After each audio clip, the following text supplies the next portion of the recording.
Two of the most recent movies released by Disney and Pixar, respectively, Encanto and Turning Red, have both received a lot of attention since their debut and have even been compared to each other. However, even though I can see the similarities, I believe one of them did a much better job at conveying its themes and was overall just a better movie. But before I get into it, I would just like to warn you that there are going to be spoilers ahead for both movies. So if you haven't seen either of them yet and you don't want to be spoiled, I would recommend you come back after you have. This is your only warning. Okay, so to cut right to the chase, if you've seen my reviews on either of these movies, and you can find links to both of them in the description if you're curious, you'll know exactly how I feel about both of them. But today I'm going to try and leave my personal opinions out of this as much as possible and look at everything I present as objectively as I can. And with that being said, I would still say that Encanto is the better movie for several reasons. But I guess we should start off with the most fundamental one. Now, the main reason that these movies are often compared to each other is because they both contain the theme of intergenerational trauma.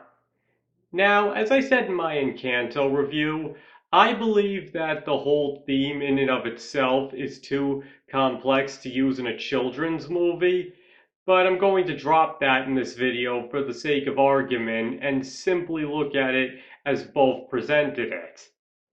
Now, I can see the similarities, especially because both contain the line, "I will never be good enough," delivered at the climax at a very crucial moment. But I would say Encanto gets the whole thing across much better because everything in the narrative in some way ties back to that. There's not a single plot point or song that isn't in some way directly affected by that theme. In Turning Red, though, it's a lot more complicated. You've got May being a typical teenager, her learning how to cope with the panda, her relationship with her friends, her obsession with Four Town, her using the panda to get to see Four Town, and finally, how her relationship with her mother negatively affects her life, which only has an impact on about two of those previous points. As I said in my review of the movie, it seems a lot less committed to the theme of intergenerational trauma than Encanto, which makes the fact that it suddenly becomes the main focus of the climax feel a little weird. In Encanto, though, once Mirabel says, "The miracle is dying because of you," suddenly it all makes complete sense. Not only because the house then falls apart, basically proving her right, but because everything that happened in the movie beforehand leads directly to that moment, allowing the audience to easily be able to figure out and see where it had all gone wrong. And then there's how both movies play the intergenerational trauma. Now, the thing is, I have seen many come to the defense of May's mother and how the movie plays her, with the most common argument being that's exactly how those types of women behave. But here's the thing. I'm not one to make real world commentaries, but if there really is a whole subsection of people, no matter their background, that are emotionally abusive and put impossible expectations on their children to the point that it's giving them mental issues when they're not traumatizing them by doing things they obviously should not be doing, then that's not okay. Because one thing I talk about at length in my review is how the movie goes back and forth between playing the abuse as a joke one minute and then completely straight the next. And I know there's people out there who love these jokes about overbearing and abusive spouses or parents, but they're not funny. And there's just no way to get around that. parental and spousal abuse is not funny. It never was funny, it never will be funny, and it never should be funny.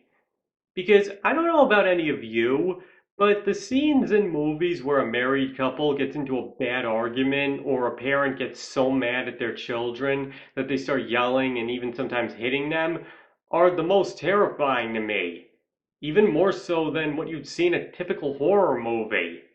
Those are some of the most traumatizing experiences a person can have and can sometimes carry the burden of those moments for the rest of their lives. So the fact that the movie plays parental abuse is funny, even if only some of the time, and the fact that people defend it is something I will never understand, especially from an objective standpoint. And that's another reason I believe Encanto is the better movie. Because it never plays Alma's abuse as a joke.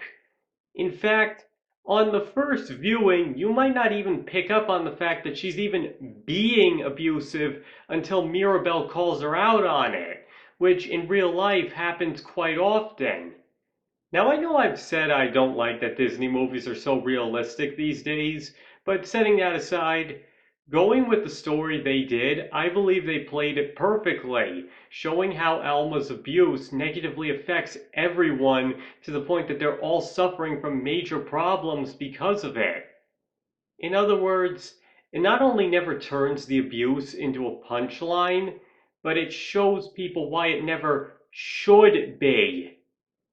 To use another comparison, Mother Gothel is very similar in this regard, using real life abuse tactics to keep Rapunzel dependent on her. And just like in Canto, Tangled plays her abuse and the consequences it has on Rapunzel very straight.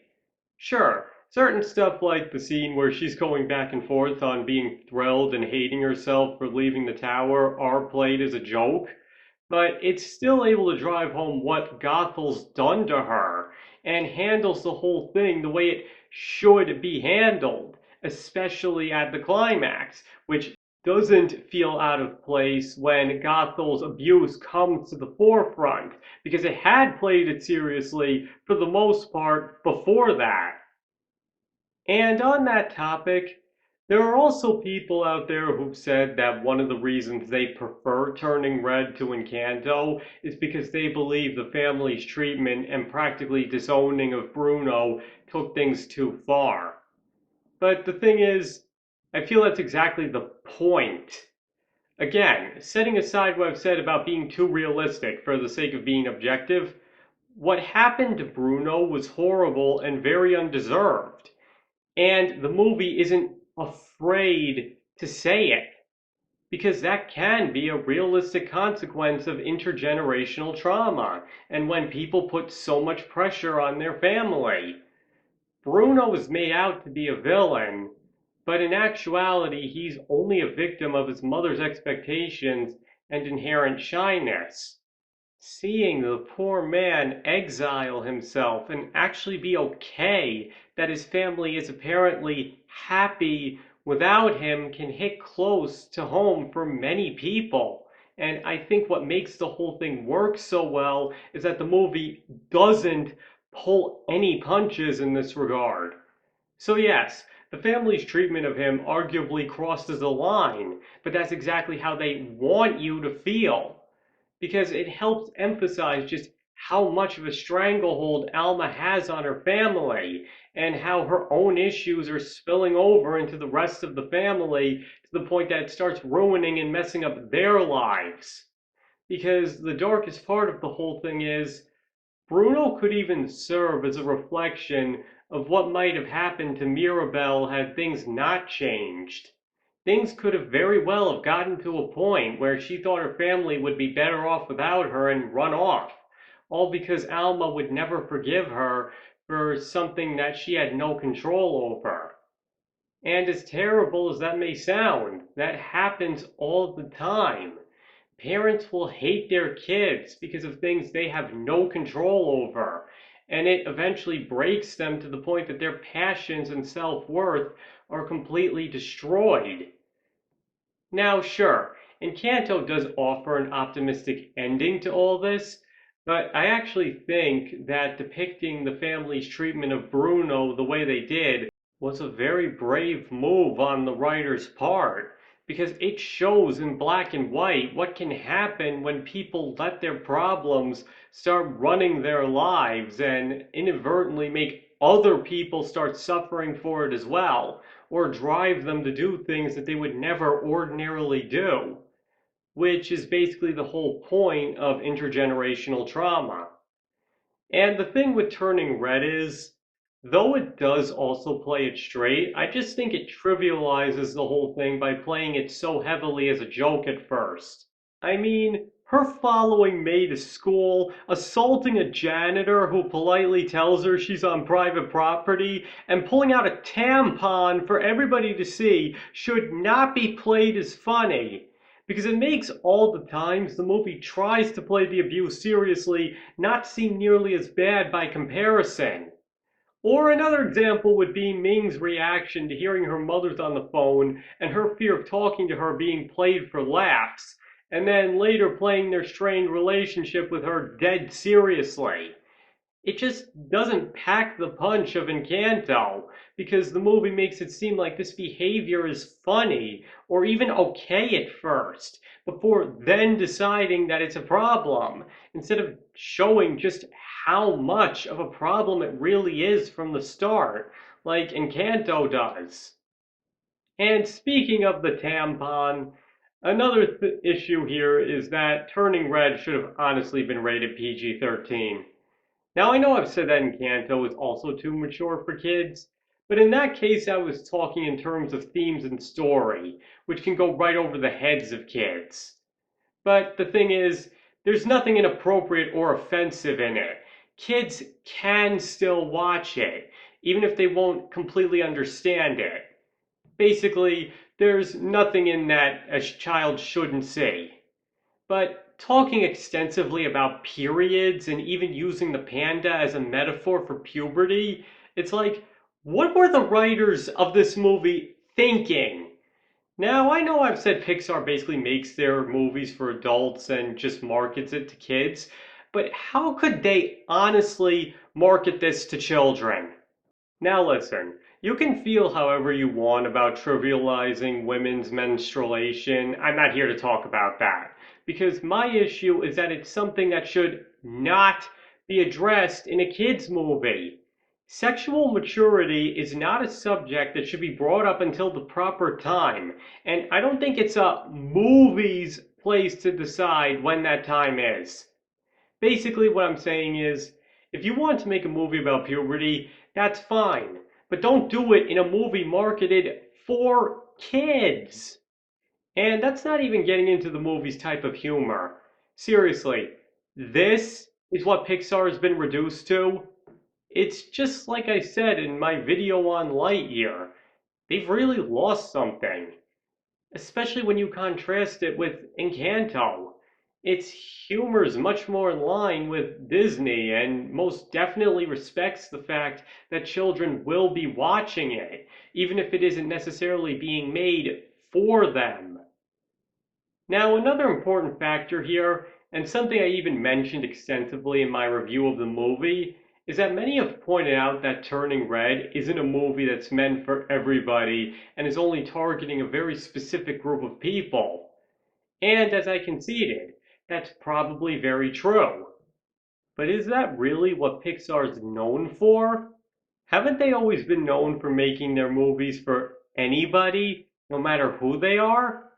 I mean, anybody can relate to Woody and Buzz, Mike and Sully, Remy and Linguini, Carl and Russell, Merida and Eleanor, Miguel, or even Lightning McQueen. Now, sure, it's not like they've never done something similar to Turning Red, but I think that Pixar does better when they're not targeting anyone in particular. And look at Encanto, which has been described as, quote, a completely immersive experience in Spanish culture. And yet all the characters, the story, the themes, and even the visuals are something anybody can appreciate and relate to. In other words, just because it was about Spanish culture doesn't mean you have to be Spanish to like or relate to it. Frankly, the most unrelatable and foreign thing to me in the whole movie is Mirabel mentioning the empinal her mother gives her to heal her hand. And that's something I've never understood, is people's belief that people can't relate to people that aren't just like them. I mean, just because Pongo and Prita were dogs, does that mean parents couldn't relate to them when they're worrying sick about their children being kidnapped and are doing everything they can to find them? Just because somebody's different or comes from a different place doesn't mean people can't relate to them. And if you ask me, Encanto's success is more than enough proof of that. Now, there's also the fact that Turning Red is also a very personalized story, which may also explain why it's only targeting a very specific group. And the thing there is, I'm okay with that. If somebody wants to make a movie that's very personal to them, I'd say go for it. Even Luca was similar to that in this regard. And though you can definitely feel that personal quality, I would still say it succeeded for the most part. But the thing is, I just think Turning Red abandoned too many of Pixar's trademarks and signature things in service of that, which is something Luca, again, for the most part, didn't do. What I'm saying here is, it's okay that it was a personalized film, but it still should have been a Pixar movie too. Okay, now before I wrap this up, I'd actually like to do a scene by scene comparison just to drive my point home here. And that's the scene in Encanto where Mirabel's father stumbles onto Bruno's vision, and the scene in Turning Red where May's father talks to her after finding the videotape. Now, in both cases, the father comes in right before something important is about to happen, and their actions in that scene end up changing the course of the story and causes the important event to go wrong. The difference, though, is how it feels. Think about it. Mirabelle's father really only had one other scene with her beforehand, and other than that was not much more than a background character. Yet when he comes walking in and sees the vision, it all feels perfectly natural.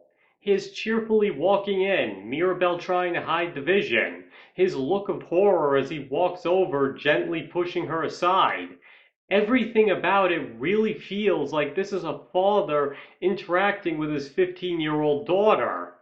And then Mirabelle quickly explaining everything to him, and his subsequently covering up for her, partially because of the important dinner and partially to protect Mirabelle, only punctuates this further.